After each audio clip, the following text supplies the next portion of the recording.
Normally when the transfer window rolls around, Paris Saint-Germain are the front runners for pretty much every major player involved in the window. Players like Yan Diamonde have been linked to them, and Julian Alvarez was mentioned briefly with them, but this summer has been mainly, so far at this point, revolved around the outgoings. Players like Randall Colomwani have joined Juventus for €50 million when you factor in all the add-ons.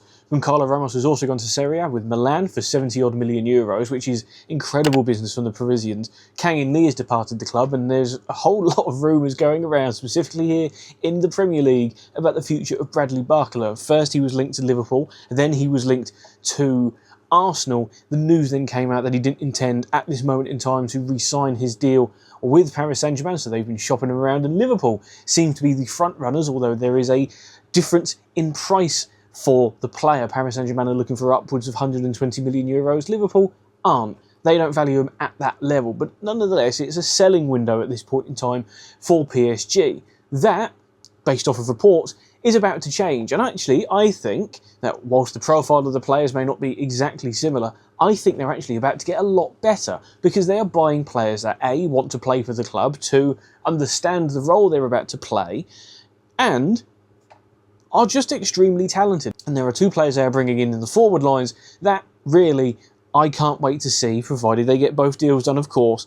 I can't wait to see play for the club. The first player that's really being mentioned as the front runner for the next signing for the club, apart from Luca Digne, who will be coming in a matter of days from Aston Villa. The contract has been signed, it's just a case of formalities and announcing the deal, but he will be a Paris Saint-Germain player. But the following player will be Akliouche from Monaco. It appears that he's going to be joining the Parisians for around €50 million, and it's touted that he's going to be the replacement for Kang-in Lee.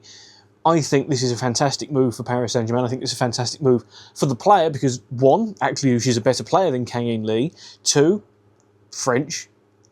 It sounds quite simple, but Paris Saint-Germain fans have spoken for quite some time about having French players in the core of their team, and they love having that over players who have just come from whatever club they come from. So they'll have that instant connection with him in that regard. He's very talented in Liga, and he's been fantastic for Monaco. He was linked with a move to the Premier League last summer. I actually remember he was linked to a move to Tottenham Hotspur last summer when they were looking for their number 10 to kind of replace James Maddison, who went down with an ACL injury. And it was between Akliouche and Simmons, who they ended up signing from Leipzig. But the fact that he was considered for a Premier League team kind of showcases his talent, his physicality, and his ability to really kind of make the thought that football has of him to make that step up. He was in the France World Cup squad for this last World Cup, Didier Deschamps' last World Cup. The fact that he wants to join PSG, whatever it is so massively key for this.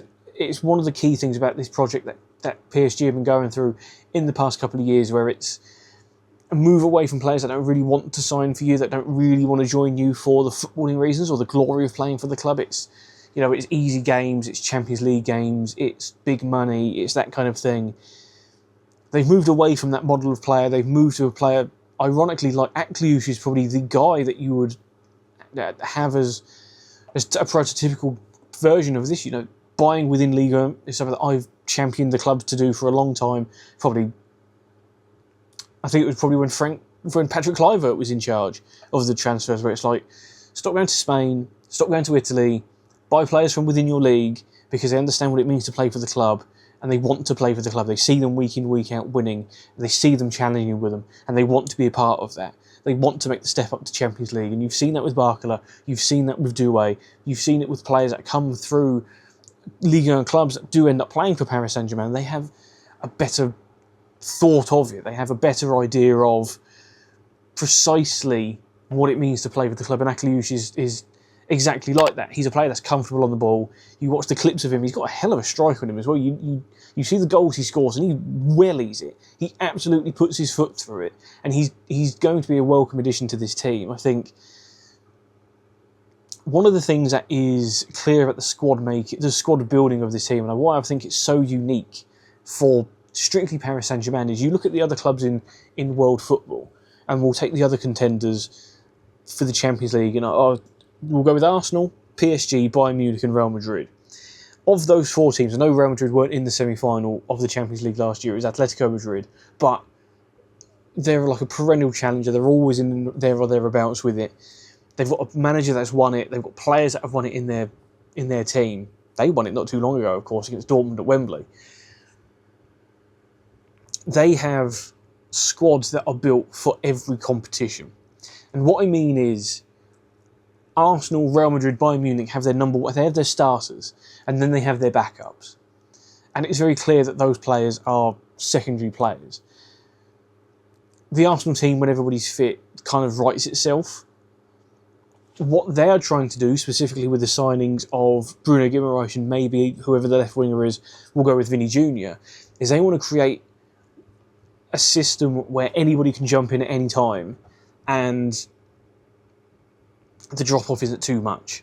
It's not like going from Declan Rice to Christian Norgard, with all due respect to Norgard, or having to drop Kai Havertz in deeper to make up for Zubimendi not playing, or Mikel Merino kind of being a midfielder that also plays midfield but is far more capable up front. They're following the model that Paris Saint-Germain have, and that's why this squad is so unique. Paris Saint-Germain have the advantage over these other players that they can essentially build two teams. One for domestic competitions, one for the Champions League. Players like Akliouche will more often than not play in Ligue 1. They will more often than not allow Dembele, Barcola provided he stays, Kvaratskhelia, Doué, the ability to rest for bigger Champions League games. That's something I think the squad needed overhauling. That's something I think the squad can benefit with youth players, actually. Players like Seni Mayulu, who I expect to have a good summer, I expect to have a good season, based off of reports from the summer pre-season, where it appears that he's made quite a big impression on Enrique and the team, and I wouldn't be surprised to see him more integrated into the first team the more it goes on. So someone like Akliouche, for 50 million euros to play predominantly Ligue 1 games, but also come off the bench. And I mean, if you've got him coming off your bench in a big Champions League game, you're trying to break down a team, you have a similar situation like you do in the Champions League final against Arsenal, where you are knocking and you're knocking and you're knocking and you're trying to blow the house down, but you can't quite get there. You'd rather bring an Akliouche on than a Kang In Lee, which sounds quite harsh for Kang In Lee, but it is true. It kind of... I never really got the sense that Enrique fully trusted him. I never really got the sense that Enrique was willing to, when the chips are down, kind of look to his bench and go, that's my guy. That's the guy that I can trust to bring on. He had his regulars that he brought on. It was always Barcola at some point. Zaire Emery would get minutes. Kang In Lee, maybe not. Ramos, depending on the situation in the game. That's where I think Akliouche comes in, and I think he makes a big impact. Similarly, and this is the next player we're going to be talking about with the squad building, Mike Götze from Ajax, the Belgian winger. They've already had a bid turned down from him by all accounts from reports in Holland. PSG apparently have bid 45 million euros plus 5 million add-ons for the winger. It appears Ajax are holding out for 60 million in total because, let's be honest, with the sales that Paris Saint-Germain have made, everybody knows they've got the money. Everybody knows that they're going to have money to spend. Throw in the ability that if Barcola goes, they'll also have that money. They're not going to be able to get any of these players cheap unless these players make a big stink and make a public admission that they want to play for the team, which is something we'll get onto with the next player. But sticking with Götze, I was watching clips of him earlier on, in preparation for this, to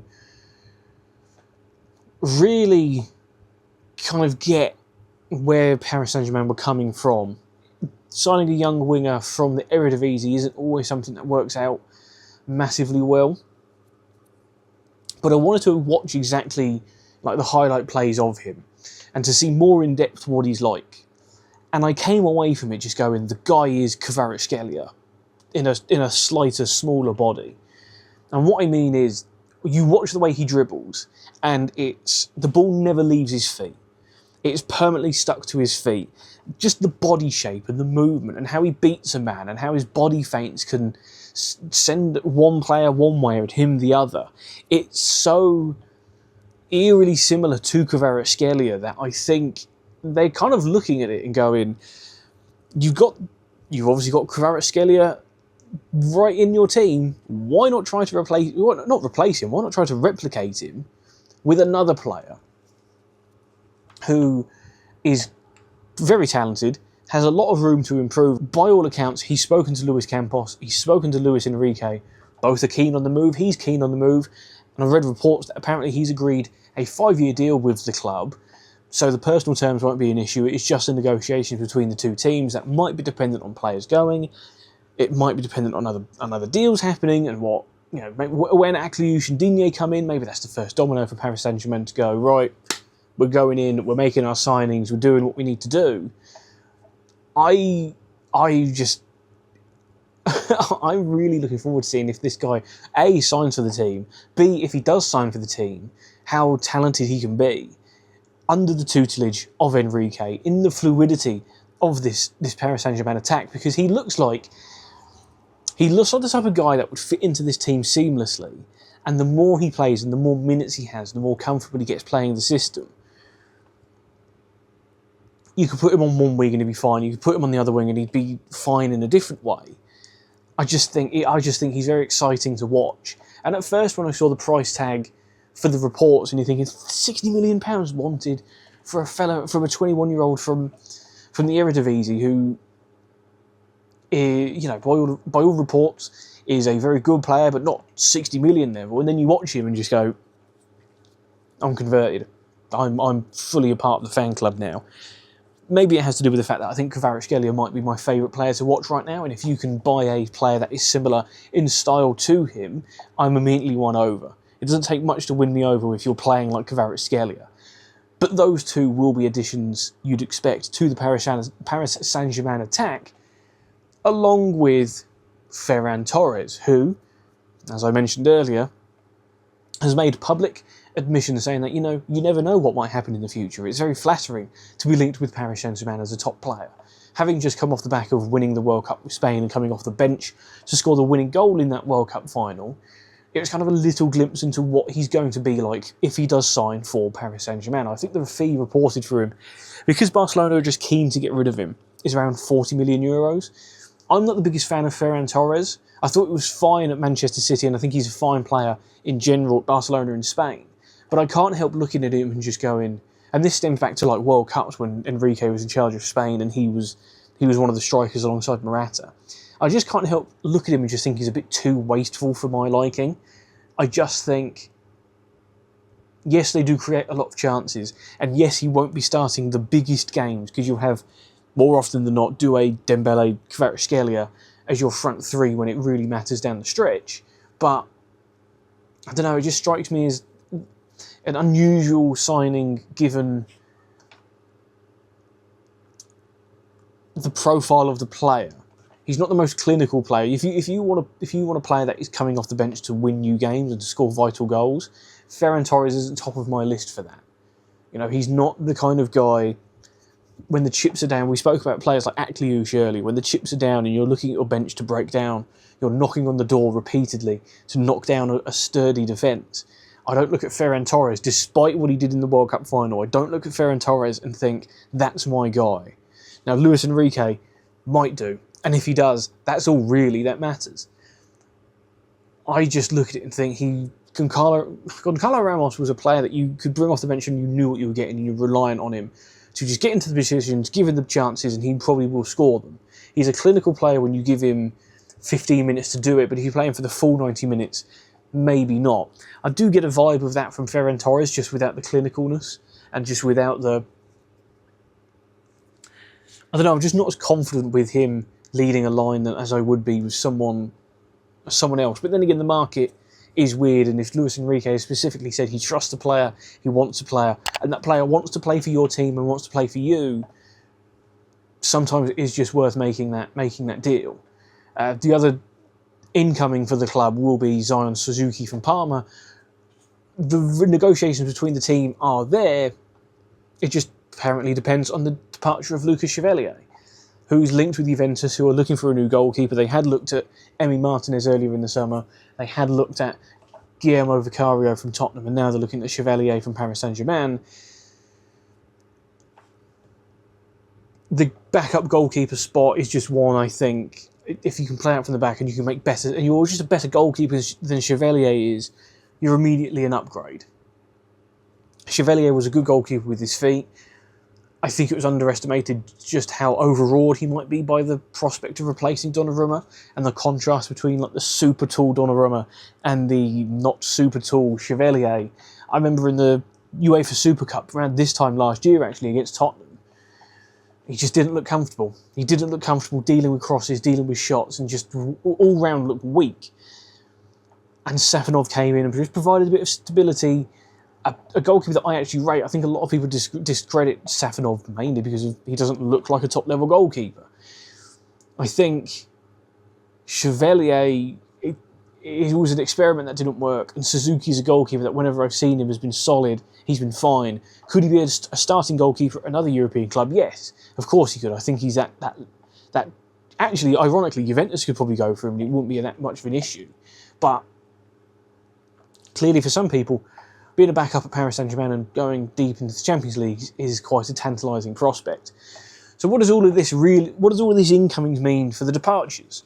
Well, as we just mentioned there, Chevalier to Juve looks like a deal that could happen depending on how the clubs feel about negotiating with one another after the up and down topsy-turviness of what happened with Randall Kolo Muani's deal, where it was, 1 minute Juve had the money, the next minute they didn't have the money, and then they wanted a loan, and then now they've got the money, and it's just in loads of other bits and pieces going on. You then look at Chevalier, and you're like, okay, he'll be gone, that's fine. Barcola is the one that's on everybody's lips. I don't think Paris Saint-Germain are in that much of a rush to sell him if they don't get the money they want. They know Liverpool want this deal to happen. They know Liverpool are asking for Barcola, and they know Liverpool are wanting Barcola, perhaps as the right-sided player, but as a left-sided player, and then it depends on what happens with Gakpo. If you're Liverpool and you're looking at your left-sided options and you've got Barcola and Rio and Gamora there, I think that's very talented. You then can raise a little bit more money by selling Gakpo to Tottenham, and this is where the dominoes fall in. An underrated part of this, actually, I think, that kind of has been lost in all the news and the hubbub around another transfer, has been Arsenal.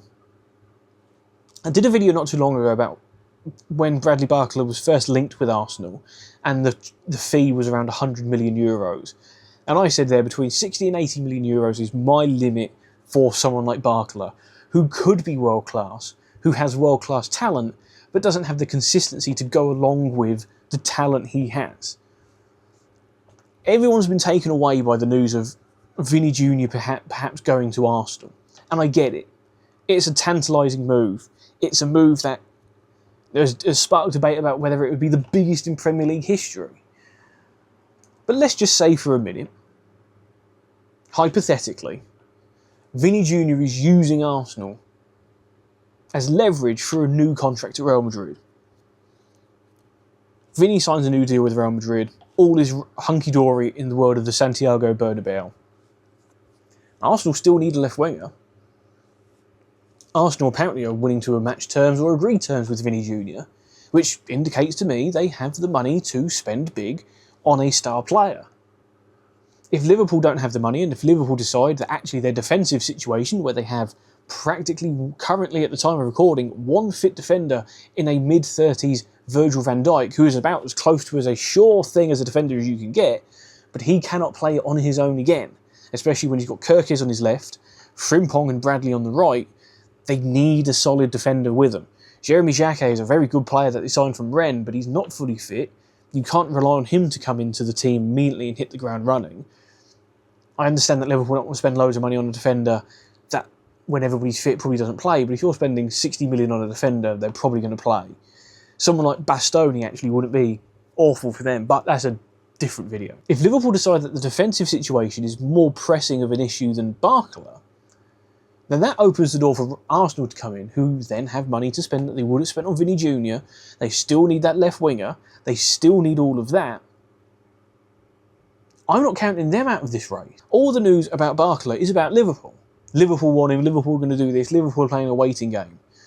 So are Arsenal. Arsenal still need a left winger. They clearly have interest in multiple, whether that's Vinny Jr. or Barcola. Let's say hypothetically Vinny Jr. re-signs with Real Madrid, they still need that left winger. There's a left winger on the market, And maybe closer to the deadline, when players like Mike Götze and Akliouche have signed for Paris Saint-Germain and the need for Barcola isn't quite there as much as it once was, and you've still got the situation with Ibrahim Mbaye that's kicking about, where teams are linked with him, but he's also probably talented enough to get some minutes for Paris Saint-Germain, so the need for Barcola dwindles the more that the window goes on in the Paris Saint-Germain point of view. I wouldn't count Arsenal out in that. I really wouldn't. I really think Arsenal are the dark horses to come in later in the window to get a deal done for Barcola. Liverpool kind of need to hurry themselves up, because whilst spending 100+ million on Barcola probably isn't the wisest of moves, at this point you've kind of got to do something big to appease the fans who want that big deal. But if they don't make a move quickly, I think Arsenal might be the ones that steal a march on them. And that's ultimately why the squad building at Paris Saint-Germain holds the key to the rest of the window. Paris Saint-Germain are getting their ducks in order. They've sold players to Juve, they've sold players to AC Milan, they've sold players to Atletico Madrid, they've dotted players around, they could sell players to the Premier League, whilst also replenishing themselves. They're selling their backups for big money. They're selling their reserve players who would play the majority of Ligue 1 games for big money, which allows them to spend big on other players. They'll shore up the goalkeeping situation. They'll get a reserve left-back in Luca Dean, who, by all accounts, is happy to play a few games and understands his position as backup to Nuno Mendes. Zaire Emery can cover as right-back. Pacho, Zabani, Lucas Beraldo and Marquinhos as your centre-backs. Vitinha, Neves, Ruiz, Zaire Emery again can go in there.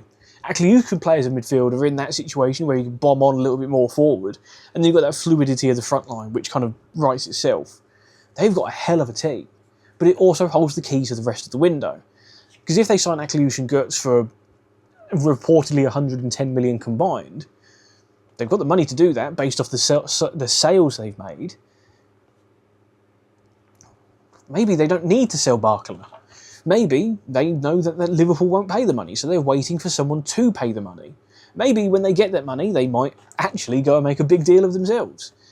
I tweeted after the Yan Diamonde debacle that if I'm Paris Saint-Germain, I'm looking at 3 options. You either give minutes to the younger players, in players like Sene Mayulu and Ibrahim Mbaye. You either go out and make a big splash on what I would have had as my number 1 target in Julian Alvarez, a player who can play across the front line and is adaptable enough and clinical enough in big games to make it work for them. Or you make a big splash and you go to Bayern Munich and you break your own transfer record for Michael Olise. Or you go to Barcelona and you do the exact same thing for Lamine Yamal. You make a big splash, you make the back-to-back European champions better, all while selling a player for 100+ million to the Premier League, and your balance is actually fine. It's a big window for Paris Saint-Germain that inadvertently means that it affects teams like Arsenal and Liverpool, and Real Madrid with the Yan Diamonde situation. They're never far away from the headlines, and they're never far away from being the top dogs.